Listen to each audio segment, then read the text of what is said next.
The signing of the Canadian Mutual Recognition Agreement, CMRA, on November 17 and 19, 2025, marks a significant turning point in Canadian economic policy, one that I had anticipated but was still struck by the extent of its implications. As a historian and strategist, I have long studied the evolution of Canada's internal trade barriers and how they have impeded our economic growth and global competitiveness. The CMRA, led by British Columbia, is not just a policy shift. It is a bold strategy that rewrites the rulebook of trade within our country and positions us more strategically on the global stage.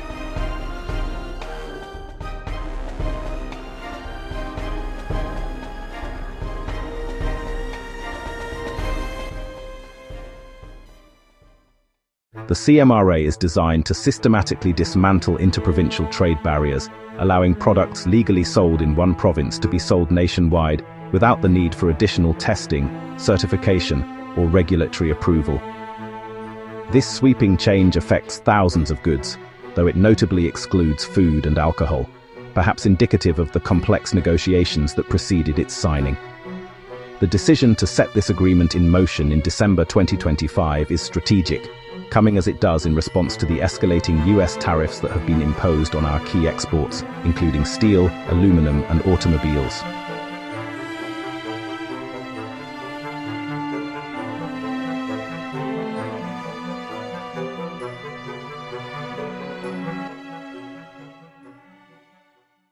The timing of this agreement is as crucial as its content.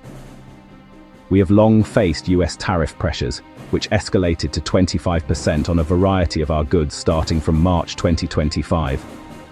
These tariffs threaten to fundamentally disrupt our supply chains and economic dependencies.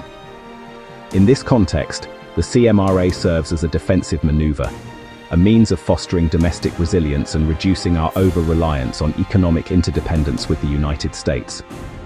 This agreement is a calculated response, aimed at protecting our economy from external shocks and creating a more robust, self-reliant national market.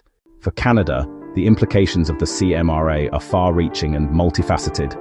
Economic urgency. The agreement underscores the recognition that internal barriers have imposed costs akin to self-imposed tariffs. The economic inefficiencies and the loss of potential growth have been significant, and the US trade threats have provided the catalyst for urgent action. Strategic reorientation.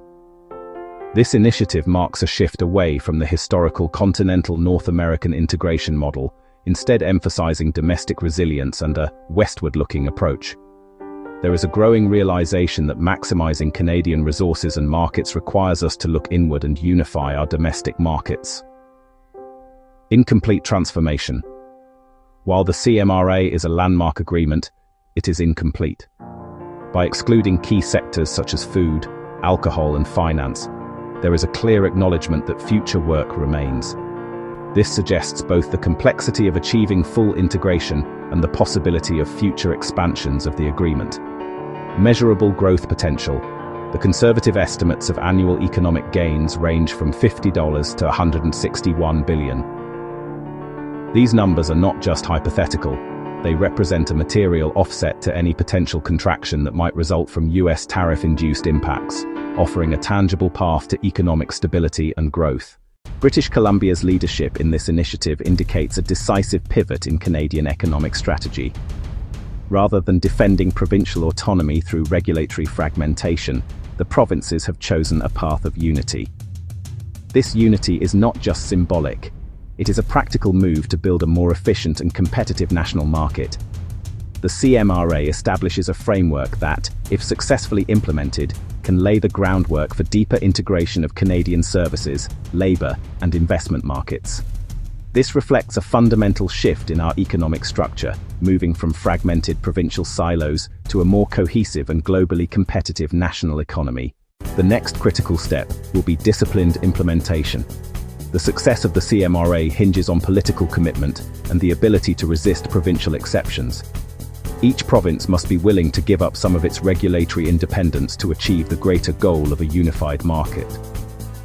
This is a challenging political task, but the rewards are potentially immense.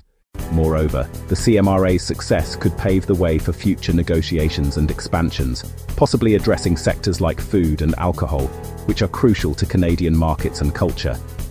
This incremental approach to integration acknowledges the varying needs and sensitivities of different provinces while pushing forward a vision of national economic cohesion.